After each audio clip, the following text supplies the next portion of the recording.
France Stratégie a présenté son rapport sur les seniors et l'emploi au haut-commissaire en charge de la réforme des retraites. Plusieurs constats sont mis en exergue par les deux co-rapporteurs. En premier lieu, celui du taux d'emploi des seniors en France. S'il augmente depuis une vingtaine d'années, il reste inférieur de 12 points à la moyenne européenne pour les 60-64 ans. Quant aux conditions d'emploi des seniors, ils diffèrent selon l'âge, le sexe et la qualification.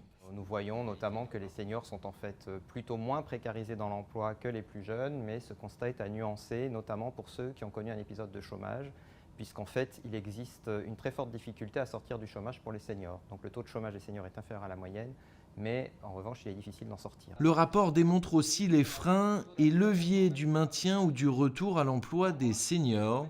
Là aussi, plusieurs facteurs rentrent en compte comme l'évolution globale du marché du travail, la qualité de la formation professionnelle ou encore le niveau des salaires. Mais il y a aussi d'autres types de facteurs, des facteurs qui peuvent être liés plutôt à la situation personnelle des seniors, par exemple leur situation familiale, le fait de devoir aider par exemple des proches malades ou dépendants, ou le fait que quand son conjoint part à la retraite, ça peut être aussi un événement qui joue dans sa propre décision de partir à la retraite.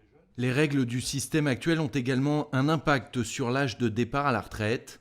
En vue d'une prochaine réforme souhaitée par le gouvernement, l'éclairage de ce rapport qui prend en compte les politiques étrangères devrait nourrir les débats ministériels. Le fait que ce rapport de France Stratégie qui nous apporte des constats sur les impacts des politiques, du recul de l'âge de la retraite, de l'impact de chômage, de l'accompagnement, de l'obsolescence des compétences et quelquefois du regard que l'on porte sur les seniors. Sont-ils surrémunérés? Sont-ils dépassés par les compétences? Et qu'est-ce qu'il conviendrait de porter comme attention sur notamment la problématique des femmes et le cumul emploi-retraite?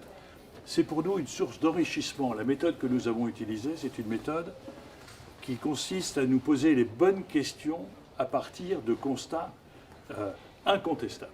D'ici la fin 2019, le gouvernement va engager une transformation profonde du système des retraites avec une question clé: agir sur tous les freins à l'emploi des seniors tout en permettant à chacun de choisir le moment de son départ à la retraite.